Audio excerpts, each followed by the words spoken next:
Get your wet, soggy baguettes out of the shower. It's time to run, bitch, run! This is Sium, Speedrunners from Hell from Pine Studios, developed on the Unity engine. You can pick it up for about 15 of your local space currency. And what is it? Sium, Speedrunners from Hell is the world's only competitive heavy metal first-person platformer on rails. Slice every last millisecond as you race and blast your way through deadly arenas. Teleport, jump, fly, and bounce in 100 merciless and fast-paced maps for the ultimate prize, your soul or beer. Beer is my soul.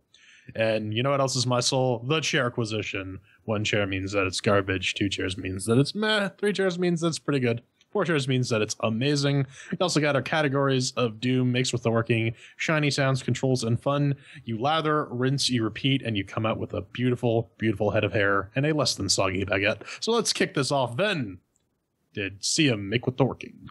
Yeah, I spent more time working that in than you did in what we were talking about earlier into the show. But over here on the Kubuntu, 1404, disclaimer, running a 4.x current, 4.4, yeah, doing a little bit of that, yeah, something maybe. Who knows? It's crazy. With a 980, unfortunately, not as powerful as Pedro's 1080, which is just, oh my god, it's so great. Doesn't really mean much nowadays. Yeah, 8150, AMD octa-core box of business. Now, I've played this at 1080 and 3840, or 2160, I guess we should say. Didn't really see it go into 200 FERPs either time. Just playing around, doing its thing. It's running, not crashing. Unity game. And, switching between 1080 and UHD, no issues. It was done right. It was put well together. No complaints. I mean, this is not shovelware. But it still might have some other issues. But it's not with making with a working. I'm going to give it 4 chairs. Well, it's not exactly shovelware, but it is certainly reminiscent of freeware. My computer is more than capable of running Quake 3 at above several frames, above 200 frames per second.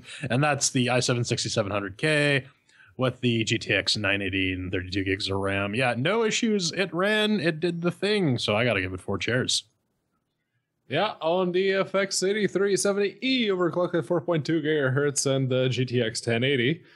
From Gigabyte, and running Ubuntu Mate 1604.1, 64-bit. It dropped to about 150 to 200 FERPs while I was recording the footage. If you're watching I was about to ask you what you were doing. Yeah, no, if you're watching the produced version right now, it managed to drop to about 150 to 200 while I was using NVEnc lossless. So that's pretty good. It's yet another Unity game which isn't bottlenecked by the processor. Also pretty good. Big kudos to the devs and to the Bard family for the work they keep putting on the Unity engine. 4 chairs. That's 4 chairs to mix with the working. Up next is Shiny and Sounds. Ven, did the Quake 3 graphics blow your mind? Well, if you're watching the produced version of this, it's directly behind my head organ. What does it look like? Well, it looks like a slightly updated Quake 3 mod in hell. It's got its sense of humor. Graphically, it does show you like evil Clippy, and it was cute, but they made evil Clippy red. Like, oh, I'm Devil Clippy. And I was like, that kind of ruined the joke because Clippy was already the spawn of Satan. You didn't need to make him red. It should have just been regular fucking Clippy, and the joke would have stuck a bit better. It looks all right. I mean, it really genuinely does look like Quake 3 Arena, like in hell. Just going to keep on saying that. Nothing to report back. I mean, if you look at the screenshots, that's what it runs, and that's probably why it runs so good. I mean, it's very simple with the graphics, simple to physics, but it's supposed to be metal, Ven. Do all this business. The soundtrack, the background noise, that is in your ear pussies, kind of comes across as like a Kids Bop version of Metallica's Black Album. Which isn't necessarily a bad thing, because that was the last album Metallica made before they were abducted by aliens and replaced by fuck all knows what. It just wasn't Metallica after that. But I'm going to have to ding it a chair for that. And I'm going to have to ding it 1 more chair personally, because they absolutely use the generic pitch shift, overmodulated demon voice filter for their "I'm the demon" audio, and it's just tired and it's worn out. And it's demist because we don't sound that way. So, I'll give you 2 cheers. Technically, you're solid. I actually want a Steam Workshop mod for this game where all the in-game audio is replaced with Ven going, "Oh, I'm a demon." That would be amazing. But for the game proper, this guy would have gotten 2 cheers, except for one reason. I am a sucker for metal soundtracks. I don't care if it's particularly bad or cheesy or derivative, which, this one kind of is. But, it's fun to get into it. It is a fun game you can play while playing this game is Name That Riff, because I'm pretty sure the guy who did the guitar for this stole a bunch of Motorhead and Metallica riffs, and I'm curious to see what sort of plagiarism lawsuits emerge from the soundtrack. As for the rest of the look and feel, I mean, it's Quake. That's not a bad thing, but it doesn't get you any brownie points, so I'm gonna give that 3 cheers. Yeah, it really does look like someone took a Quake 3 arena and took out 90% of the floor and threw in a couple of power-ups just to make sure you could actually finish the level. Does the Devil Hand really need to take up like a quarter of the screen? It's a very good-looking and well-detailed hand. Hell, I wish my right hand looked like that, but does it have to be What do you mean by that that, Pedro? big? White? No, it's red, but let's not get into that. There was definitely some background music going on, but most of it was elevator music of the metal kind, and the moment I got in the zone, as it were, it became negligible background noise. Your character likes to quip about acquiring power-ups or nailing a jump or whatever, but his vocabulary seems a bit limited, even more than mine when I'm pissed drunk. Also, not entirely sure Lucifer would be the appropriate entity to be dropping random bits of internet meme culture, as it were. Thankfully, the levels are short and the repetitiousness of the quips is kept down to a minimum, so it gets 3 cheers. All right, well, that's 2 cheers for Shiny and Sounds. Up next is Control. Ven, how'd you faceplant? Did not work with the Nintendo Power Pad, but, a lot of stuff doesn't. Always need to test it. LGC cares. Platforming in 3D when you can't see your feet. Stupid idea. First person, yeah. Big circle on their design board. Stupid idea, and all arrows pointed to that. Let's just roll with that, because that's what they did. And in all fairness, I've been doing these platforming bits since the original Quake, 20 years and a burp later. So I kind of know what I'm doing with it. I can manage it, I can even put my walker down from time to time and say, "Good Texas Ranger," then continue playing the game. This, however, what is wrong with your jump? I mean, there's something wrong with your jump, because you're making me doing the bunny hopping on the places, and sometimes your jump just doesn't work. I mean, Timing is a bit off. It's not necessarily the physics engine. Sometimes it just doesn't work. I mean, I know it registers the thing on the keyboard that goes to the computer, to the display thing. And it's like, To the Remote X server, to the... It's almost like maybe something like that was included to make it more of a rage platformer. Because, guys, if we make people angry, they'll play it more on Twitch. But more about that in the fun section. I'll give you 2 cheers. I mean, there's no real issue with the controls. You move your mouse, you WAS to move, and you right-click to shoot teleports or fly or whatever, and you left-click to shoot your fireballs. But yeah, I mean, like Ven said, you can't see your feet. I'll get into that a bit more in the fun section. And that's really a UI problem, because the spikes and stuff are outside your field of view, and it's very, very difficult to gauge what will kill you when and what won't, because you don't have that real frame of reference. But my one gripe, fucking Flappy Bird. Seriously. Oh yeah, there was that one level. Yeah, I'll give it 4 cheers for controls, but we're gonna have some words in the fun segment. Yeah, as much as the level design fucks with you, and it will fuck with you even given the slightest chance, the controls are spot on. If you miss a jump, go back and try again, because it was your own goddamn fault. If you can seem to get a hold of the teleportation / gravity reversal thing, keep flailing until you're through. It worked for me on a couple of levels, so I can't really fault it for that, or chairs. All right, that's 3 cheers for Control. And let's wrap this up. Then, did you have fun with Sim? Well, listen to me your entire way, developers, because I know you're listening. There was a lot of reviews on that Steam store page. Don't seem legit. I'm just saying that. But you probably already knew that.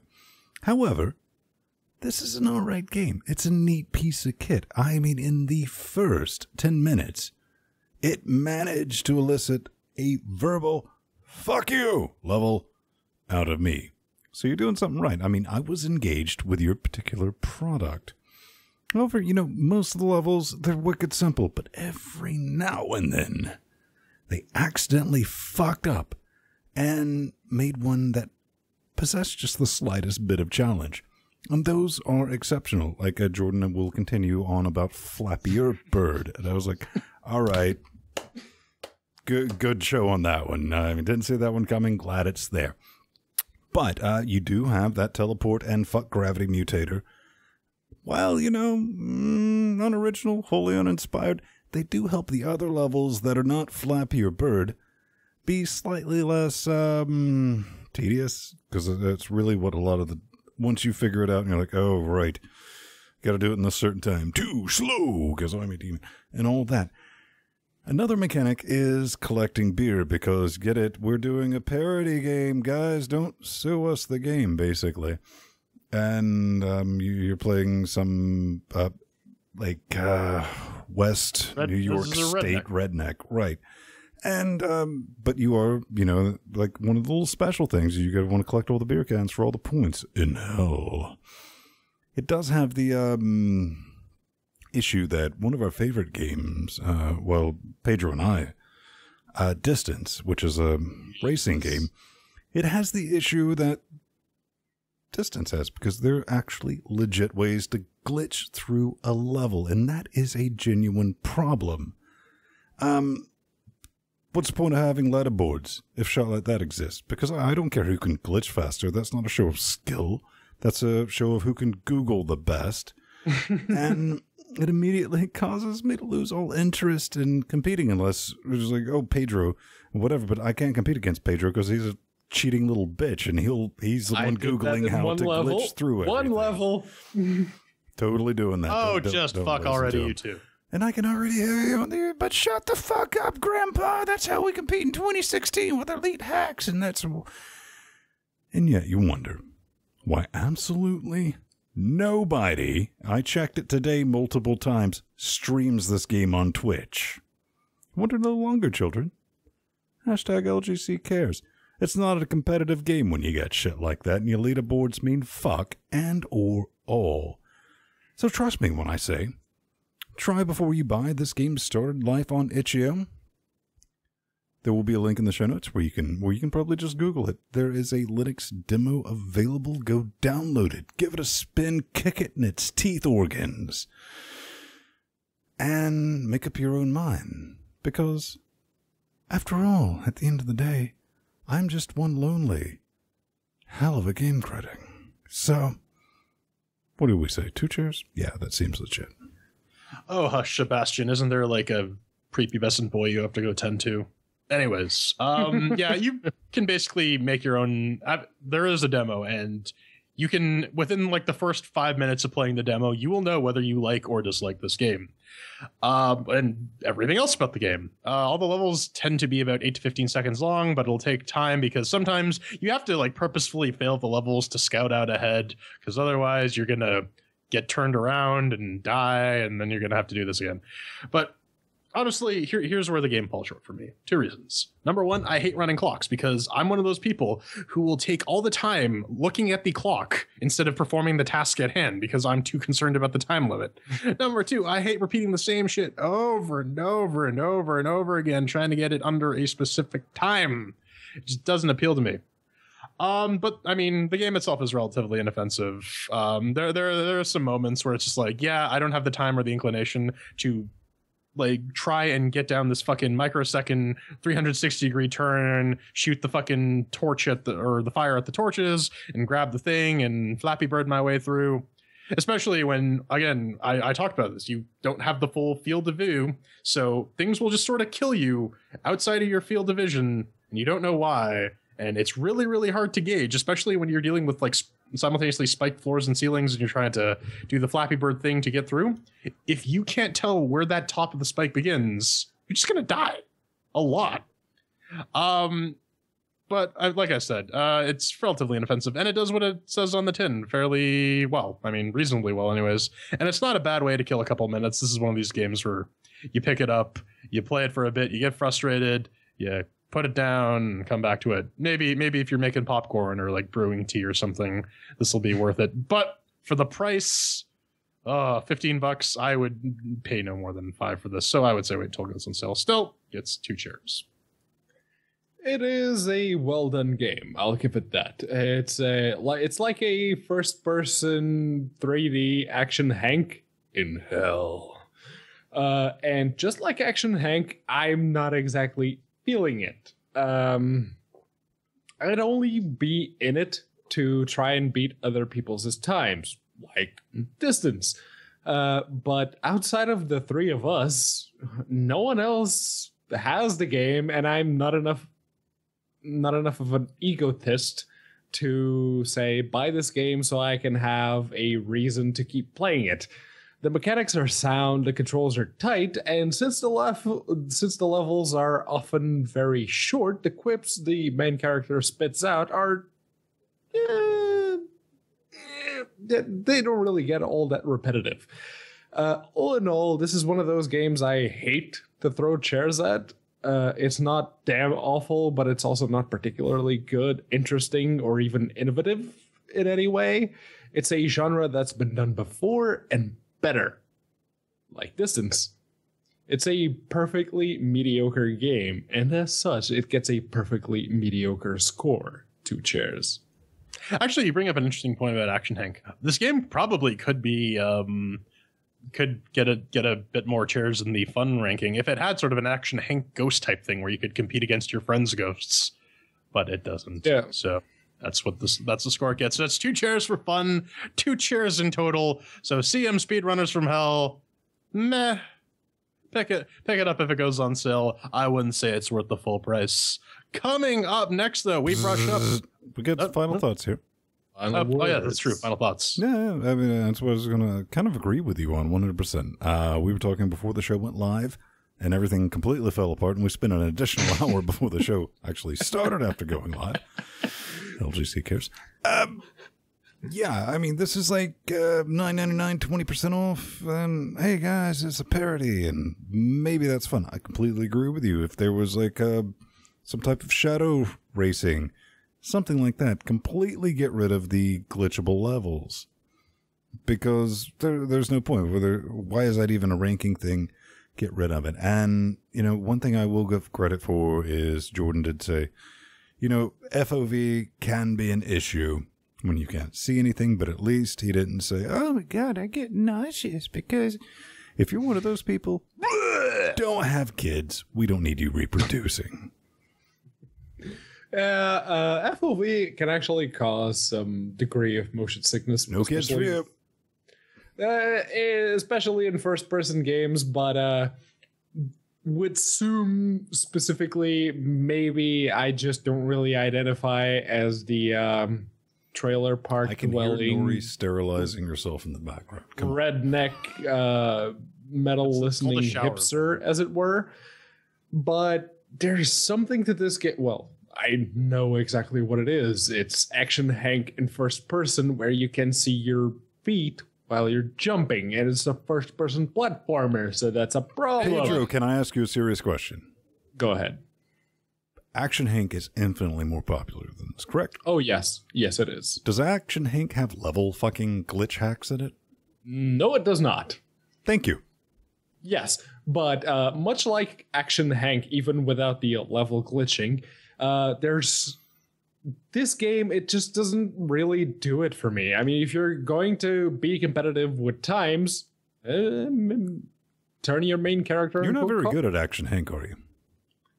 No. Okay, I think we're done with that. I mean, just to harp on Pedro's final point, this is it suffers from the same problem that Dead Core did, that other game that we threw chairs at. That is essentially this, but with less hell and I thought it was because that game was more French. cool level design. I will give Dead Core credit. It looks very, very pretty. But that about wraps that up. So.